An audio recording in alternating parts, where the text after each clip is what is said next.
nak saya nak minta kita ubah pandangan bila kita join, bukan kita join tau. Sepatutnya khuruj ni, keluar ni, tabligh ni sepatutnya is the way of life. Tabligh ni adalah jalan yang sebenar kehidupan kita sebagai seorang Islam. Tak ada jalan lain yang boleh berjaya melainkan jalan yang Allah tunjuk dan jalan yang Nabi ikut. Apa yang Nabi tunjuk adalah jalan kebenaran. Jalan yang siapa yang ikut jalan Nabi adalah orang yang berjaya. Macam Prof cakap. Dan Allah paling suka dengan orang yang bijak, orang yang bijaksana. Jadi kalau orang yang bijak, dia tahu dunia ni 2 minit setengah, syurga tu selama-lamanya. Semestinya 2 minit setengah ni akan digunakan sebaik mungkin. Allah. Sebaik apa je amal yang ada, apa je yang kita boleh buat. Macam mana nak dapat pahala sekali zikir 2 juta pahala. Dalam buku taklim ada kan, Muntakab hadis ada kan. Betul. La ilaha illallah wahdah la syarikalah ahadan somadan lam yalid walam yulad walam yakul lahu kufuwan ahad. 2 juta pahala. Kalau kita tak boleh baca itu 100 kali satu hari kan. Zikir-zikir lain lagi, amal-amalan yang lain, sedekah, puasa, solat, tahajud, solat sunat, macam-macam. Masya Allah, kami belajar dan kami minta Allah tengok kami sebagai pelajar. Sebab kat sini saya belajar dengan ustaz saya, bila kita ni sebagai seorang pelajar, kalau kita buat salah pun, alah dia belajar. Macam orang belajar bawa kereta yang ada lesen L besar tu. Baik. Kalau salah pun orang tak boleh marah, dia tengah belajar. Sentiasa. So kita kena berada di kedudukan yang kita ni belajar, kita ni pelajar, kita ni student. So kalau kita buat salah, kita buat khilaf, kita minta doa dengan Allah, ya Allah aku belajar, ya Allah kalau aku salah, ya Allah jangan marah aku, ya Allah jangan azab aku, ya Allah. Kita minta tolong. So kita ni memang kena belajar. Tak ada niat langsung nak tunjuk pandai. Tak ada niat nak bila kita dapat keluar ni kita balik terus nak jadi ustaz. Allah nak. Tak nak macam tu. So sebab tu saya kadang-kadang bila orang tanya kan, dah keluar ni tabligh macam mana? Ni satu perkongsian baik. Saya jadi takut. Ya Allah, takutnya aku, ya Allah, macam mana ya Allah. Tapi niat nak dakwah, tapi niat nak kongsi. Sebab kalau perkongsian ni boleh buat orang switch, dia orang punya pemikiran switch, hati dia orang flip daripada tak semayang boleh jadi semayang. Saya nak macam MLM lah kan Prof. MLM kita cari 2 orang ni cari lagi 2 orang, tapi semua dapat. Kita dapat dia punya PB pahala tu. Benda kan kita dapat. Sebab saya takut alam kubur, saya takut sangat. Cerita alam kubur ni saya takut. Berada di mahsyar saya takut. Allahu Akbar. Takut sangat.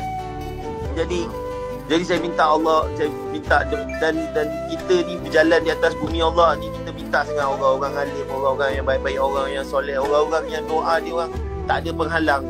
Allah terus ambil doa dia orang tu. Doakan kami ni, doakan kawan-kawan saya, doakan selebriti ni, supaya dia orang ni Allah buka pintu hati dia orang kan. Pelan-pelan dia orang ni ikut jalan Allah. Sebab kita tak tahu sekarang ni banyak sangat benda yang tak tersangka-sangka dah jadi. Siapa sangka masjid dah tak boleh masuk?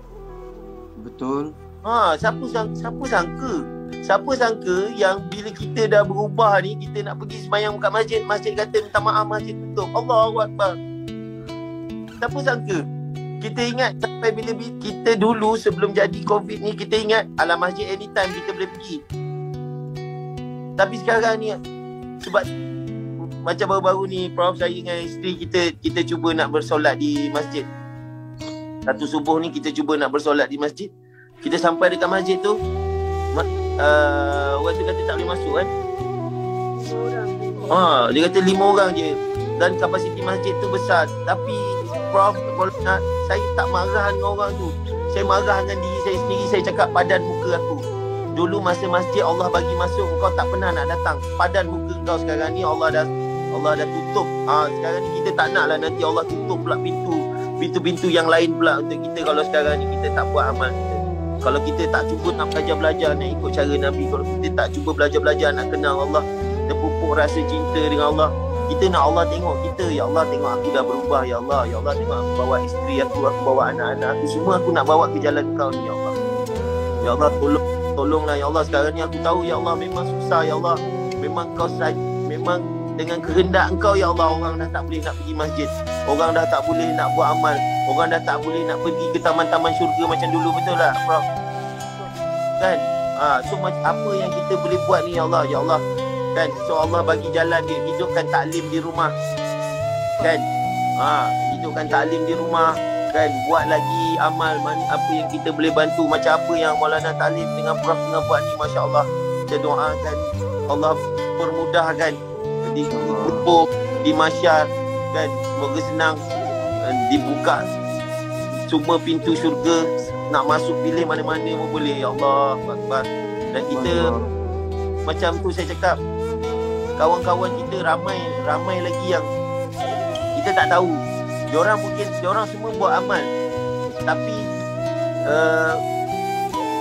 kita nak, kalau kita dah rasa satu